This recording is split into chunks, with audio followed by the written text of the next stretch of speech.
Hola, buenas noches. En esta viernes 21 de agosto del 2020 quiero saludarlos a toda nuestra audiencia en TVX en este programa de plataforma, una opinión sin censura, donde tenemos la oportunidad de acompañarles cada día a las 7 de la noche. Ustedes ya saben cuáles son las propuestas de TVX, pueden sintonizarnos también en tvx.com.sv en el streaming para vernos online a las 7 de la noche, el día viernes a mi persona y pues los otros días ya saben ustedes quiénes están también, o en la plataforma de YouTube o en también en Facebook ustedes van a ver videos que se cuelgan después de cada una de las plataformas, también los links en Informa de TVX, que es la página de Facebook, también el canal de YouTube.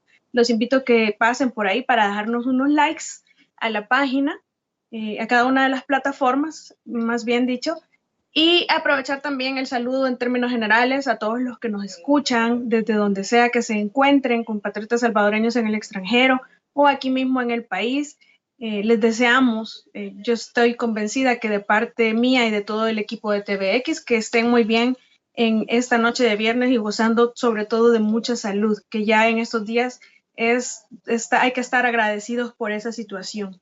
Han pasado muchas cosas en esta coyuntura, en esta semana, son demasiados temas que yo sé que ustedes están ansiosos por abordar y vamos a hacer una especie de opinión resumen porque son muchos temas, sobre todo que este día es la interpelación en la Asamblea, ¿verdad?, del ministro Monroy por los hechos del 9 de febrero. También tenemos la sentencia de la Sala en la controversia 8 del 2020 en relación al decreto 661, que muchas preguntas podrán estarse haciendo al respecto. También tenemos la elección de los magistrados de la Corte de Cuentas de la República, formación de comisiones nuevas, bueno, muchos temas. Así que de forma breve, primero vamos a hablar de la resolución de la Sala. Ya decíamos en ocasión anterior que la resolución de la inconstitucionalidad 21 del 2020 que se emitió el 8 de junio pasado, había que dársele seguimiento. Nosotros estuvimos desde el mismo 8 de junio, una semana después, hablando de los seguimientos que tenía que darse por parte de la Sala de lo Constitucional a efectos de verificar que la sentencia se estuviera cumpliendo, pero no se hizo. Se vino a dar el primer seguimiento hasta 2 meses después, y en realidad ya era bastante tarde. Digamos que la sentencia no fue oportuna. En términos generales, las sentencias no son oportunas en esta sala, ni siquiera en época de pandemia. Bueno, vimos la declaratoria de inconstitucionalidad de los magistrados actuales salientes de la Corte de Cuentas de la República, que El Salvador, irónicamente, somos el país en donde las leyes pierden vigencia o son declaradas inconstitucionales, pero siguen teniendo efectos obligatorios y vinculantes para todos, es decir, siguen vigentes, continúan vigentes por un periodo determinado. De la misma manera, tenemos muchos funcionarios que ejercen cargos que son declarados inconstitucionales, pero los dejan terminar los cargos. Es decir, son situaciones que necesitan cambio, lo hemos hablado demasiadas veces, pero esta resolución de controversia, ya lo decíamos hace una semana o hace 2 semanas aproximadamente, que la sala se iba a guardar la resolución del decreto 661, no obstante pudo haber resuelto todo en el seguimiento de la inconstitucionalidad a la que he hecho relación, pero se lo estaba guardando porque evidentemente el órgano ejecutivo y el legislativo no se iban a poner de acuerdo antes del día 24, que nos quedamos nuevamente sin marco jurídico o nos quedamos en el limbo jurídico, nos quedamos con una desprotección legal, que no se iban a poner de acuerdo para entonces. Entonces se la estaba guardando esta resolución. Dicho y hecho, pues vienen y emiten la resolución, en donde en términos generales yo no comparto muchos de los puntos. Ya he hablado de eso en esta semana en diferentes plataformas, pero lo importante de esta sentencia me parece que es que se acusa a otros órganos de hacer algo que la misma sala está haciendo a través de esta sentencia. Y me parecen peligrosos 2 puntos en específico. Sobre todo que yo siempre he sostenido que las críticas hay que hacerlas con valor, sin miedo a ser criticado también. Lo que uno cree por convicción hay que decirlo. Y a mí me parece que hay 2 momentos muy importantes, críticos y peligrosos en esta resolución que invaden claramente funciones de otros órganos de Estado. Por ejemplo, hay una parte de la resolución de la sala en donde se establece que hay una forma, un procedimiento de veto que no está regulado en la Ley de Procedimientos Constitucionales ni tampoco en la misma Constitución de la República, porque el proceso de formación de ley, que ya lo hemos visto, a partir del artículo 133 y siguientes de la Constitución, establece cuáles son las formas y el procedimiento y el mecanismo y todo lo que rige al veto presidencial y cuál es el procedimiento, pero hay un supuesto que no está regulado en la Constitución. Entonces la sala viene a crear ese procedimiento, viene a llenar el vacío, pero lo hace creando un procedimiento. Cuando yo les digo crear un procedimiento, les estoy diciendo están legislando, porque esa es una función del órgano legislativo. Y le dice a la presidencia de la República, usted en ese escenario de una omisión de ley, en el caso que la Corte le ordene a la Asamblea emitir una ley, entonces la Asamblea, además de cumplir con lo que la Corte le dice, agrega otros puntos a la misma ley, por tanto sus funciones son legislar, pero entonces como digamos, el decreto es uno solo, no se puede, el presidente no va a poder vetar absolutamente nada que vaya a hacer el cumplimiento de la Asamblea en lo resuelto por la Corte que le está obligando a legislar.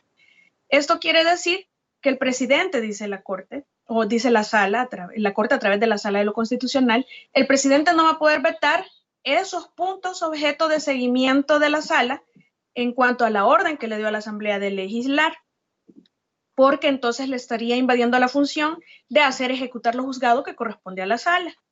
Entonces, ¿qué es lo que puede hacer el presidente? Puede vetar, dice, en el caso que la Asamblea agregó más de lo que la Corte le indicó que debía legislar. Pero como el decreto es uno solo, no podemos mandar para la Corte nada más la parte vetada y dejar la parte de cumplimiento de la orden de la Sala de lo Constitucional. Entonces le dice la sala al presidente, en ese escenario usted lo que debe de hacer es remitirme directamente a mí esa controversia. No va a regresar a la Asamblea, porque si regresa a la Asamblea corremos el riesgo que no se supere el veto presidencial y entonces ya nos suba a la sala el conocimiento de algo que tiene que ser una orden cumplida por la Asamblea. Es decir, corremos el riesgo que la Asamblea incurra en desobediencia, de no cumplir con lo que se le ordenó porque no superaron el veto. Entonces está creando procedimientos, está creando ley. Y en segundo momento, además, le está quitando a la Asamblea una facultad constitucional de superación del veto. Por otra parte, eso es invasión de funciones hacia los dos órganos definitivamente. Por otra parte, hay un momento en la sentencia en donde se establece algo que es muy cierto, no hay nada que escape al control constitucional. Sin embargo, se hace una afirmación falsa.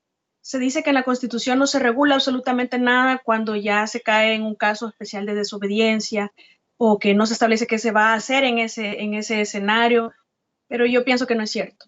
En la Constitución de la República hay funciones, en la parte orgánica de la Constitución hay funciones establecidas tanto como para cada órgano de Estado como para cada una de las instituciones que componen todo el aparato estatal. De forma que el Ministerio Público Fiscal, por el artículo 193 y siguientes de la Constitución, dice que cuando se cometen delitos, pues él tiene el monopolio, la Fiscalía tiene el monopolio de la investigación, tiene la dirección de la investigación, tiene la obligación de perseguir el delito, de defender los intereses del Estado y de la sociedad.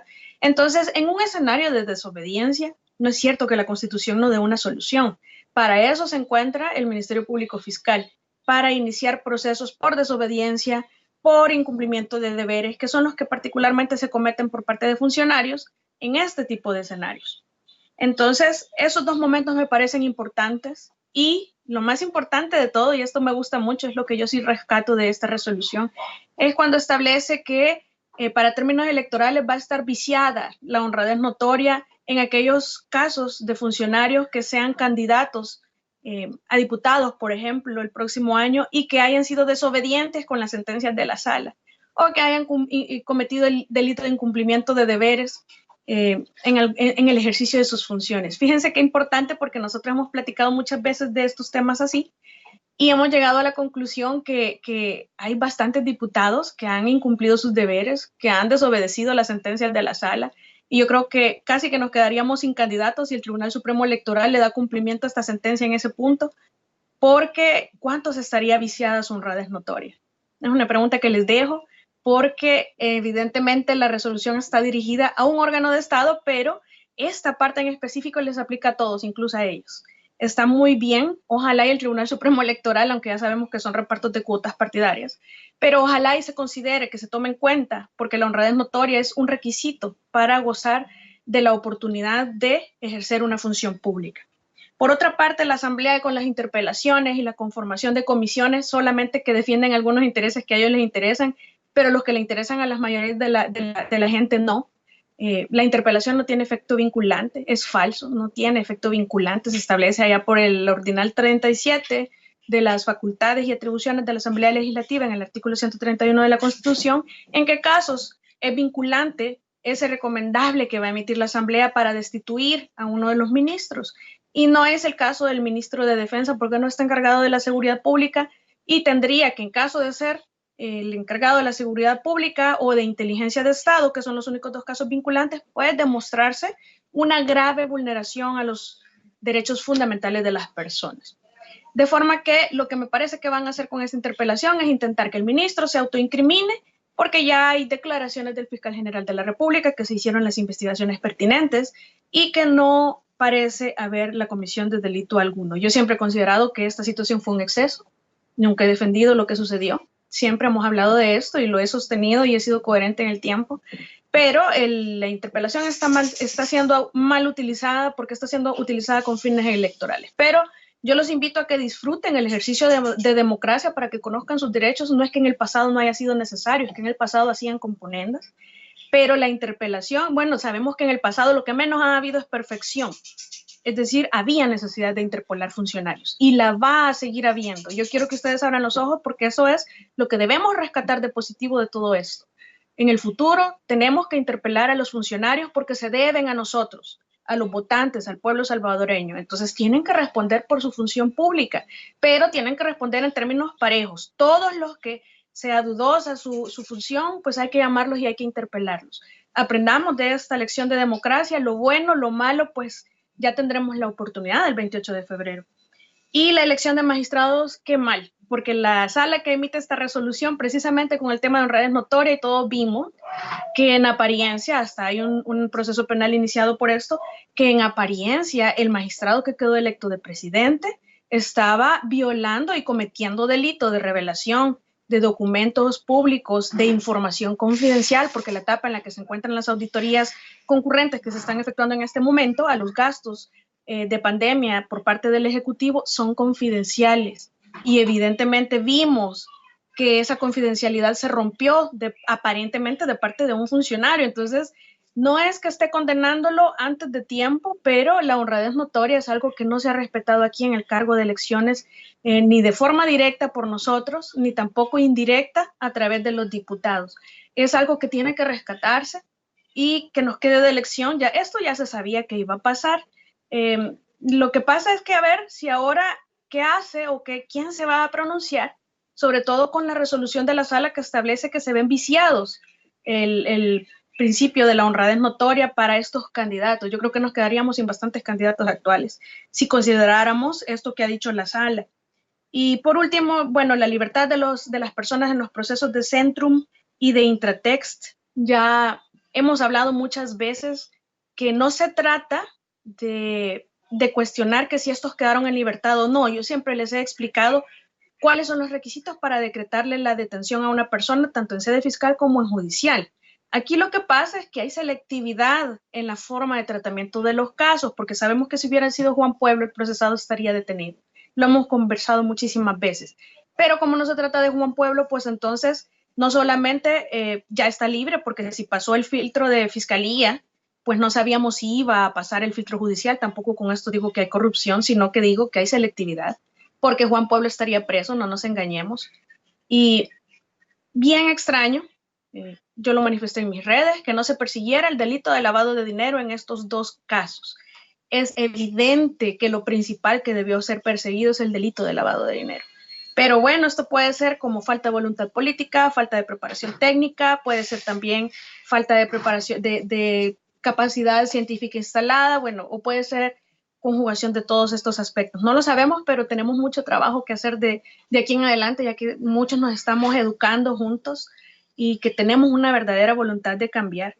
Y esto es en parte algo de lo que me ha motivado a tomarme unos minutos esta noche para compartirles una decisión que hemos tomado como grupo familiar, es decir, mi familia, mi esposo y yo, después de haberlo estudiado, después de haberlo analizado, lo reflexionamos, hemos llegado a la conclusión y hemos tomado la decisión de que mi persona pues intente reunir las firmas necesarias de respaldo para convertirme en una candidata a diputada de la República de El Salvador. Esta ha sido una decisión bastante difícil, bastante pensada, bastante evaluada. Lo hemos tomado la decisión como familia y de verdad yo sí considero que hay muchos aspectos en los que con mi experiencia, en los que con mi conocimiento, pero sobre todo con mi voluntad de hacer bien las cosas que he demostrado con el transcurso del tiempo, sobre todo porque todos saben que yo no he tenido interés en cargos públicos y lo he manifestado abiertamente de esa manera, por lo que yo considero que con toda esta voluntad que yo tengo, puedo aportar de una forma muy positiva al cambio que necesitamos en el país. Nosotros necesitamos, yo pienso que puedo, porque sí lo necesitamos, yo pienso que puedo aportar a generar mejores condiciones o a sentar las bases, porque los cambios no se dan en 3 años. Y lo hemos hablado muchas veces aquí en plataforma. Yo creo que hay que sentar las bases para generar condiciones de oportunidades para las mayorías, para todas las personas olvidadas, para todas las personas que han sido defraudadas constantemente y que solamente han sido utilizadas para fines electorales, pero cuando ya están en los cargos, los funcionarios, pues se olvidan de ellas. A esas personas quiero yo representar, quiero yo intentar no defraudar, pero sobre todo también, y no menos importante, un segundo objetivo que pienso que puedo lograr es dignificar la función pública en el cargo de diputado. De verdad que ese cargo de diputado en El Salvador está tan denigrado, está tan tirado al suelo, es una vergüenza en realidad internacionalmente, no todos, porque siempre hay excepciones en todas partes, pero es importante rescatar lo importante y valioso que es un cargo como el de diputado. Fíjense que yo tuve la oportunidad, yo se los he comentado, se los he compartido, de representar a El Salvador internacionalmente en Olimpiadas Mundiales de Ajedrez, en los Juegos Centroamericanos del 2001, y créannos que en El Salvador, si alguien o si nosotros, si de verdad alguien conoce el sentido y el orgullo que implica representar al país y tener esa bandera como para representarla internacionalmente, y yo lo he disfrutado, ese he sido yo, hemos sido el equipo que conformamos cuando estuvimos al mando de Héctor Leiva Paneca, mi maestro de ajedrez, que también donde me incluyó el profesor y maestro Rafael Goches del Externado San José. Pero ese orgullo es de verdad inimaginable, solo lo puede conocer alguien que lo haya experimentado y no se da en todos los países. Ese orgullo de representar la bandera no es de cualquier país, no es de cualquier persona, y yo pienso que la representación en el cargo público hace falta ese orgullo. Hay que dignificar el cargo porque representar a los salvadoreños en un cargo de diputado tiene que ser algo verdaderamente de valor, algo que uno sienta el honor que estar en uno de esos curules es uno de los honores más grandes que puede tener profesionalmente, personalmente, en cualquier aspecto. Tiene que convertirse en algo importante y digno, no como lo que tenemos ahora, y pienso de verdad que puedo aportar en ello.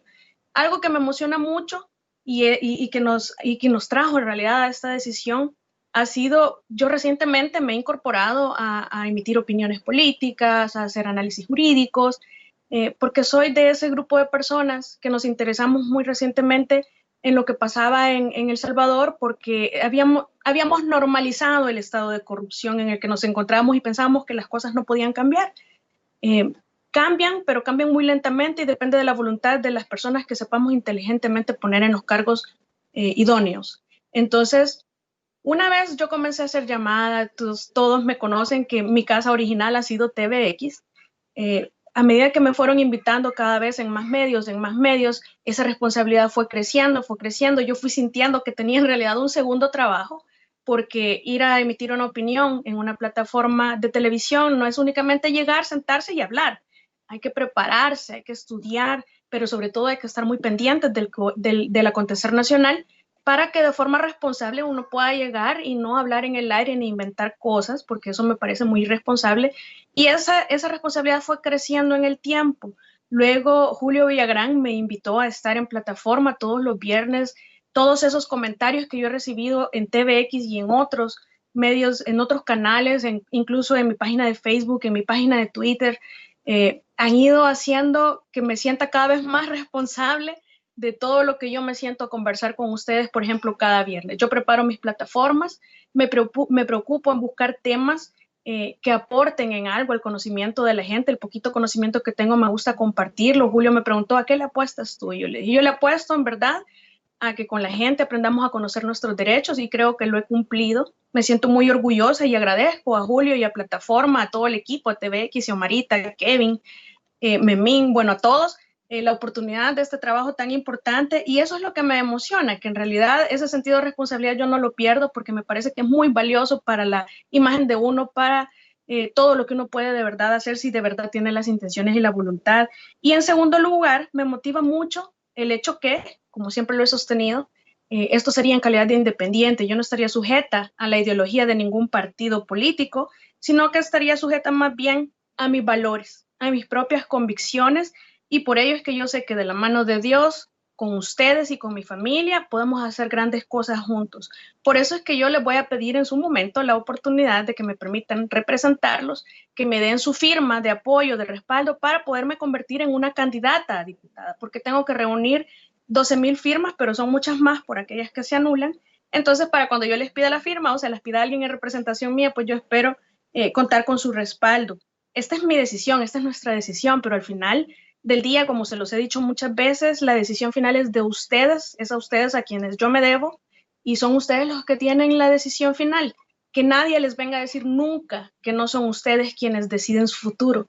Hemos empezado a comprender esto, y si el poder, como dicen, que controla el poder, yo quiero que ustedes tengan claro siempre, que nadie les diga lo contrario, que el verdadero poder único y soberano somos de verdad el pueblo, nadie más, ninguno de los tres poderes del Estado, que son uno solo, pero para efectos de atribuciones, así los mencionamos y didácticos, uno los conoce así como tres poderes del Estado, pero son uno solo. Ellos no son el verdadero poder, somos nosotros, y por eso es que tenemos que hacer un uso responsable y muy consciente de nuestros votos. Yo lo único que les puedo prometer es que voy a hacer mi más grande esfuerzo de verdad por no defraudarlos, como lo he intentado hacer hasta ahora, porque mi voluntad es de verdad ayudarlos, mi voluntad es de verdad aportar al país y representarlo con mucha dignidad. Y eso es lo que quería compartirles con ustedes esta noche. Yo espero no defraudar ese voto de confianza que ustedes puedan darme. Les pido la oportunidad y el apoyo para reunir las firmas y convertirme en candidata. Y por último, no puedo dejar de decirles que también que sigamos las indicaciones. Se abre la economía, al parecer, este lunes. Ya dependemos más que de cualquier cosa de nosotros mismos, siempre lo he dicho, no es un tema de educación, sino que de responsabilidad, de conciencia, de lo que hagamos a diario, mantengamos la distancia, sigamos todas las medidas, no solo es la mascarilla, guarde la distancia, lávese las manos, no se toque el rostro. Así que, si Dios lo permite, nos escuchamos el próximo viernes. Les envío un caluroso saludo. Gracias por permitirme entrar hasta sus casas. Les deseo mucha salud y buenas noches.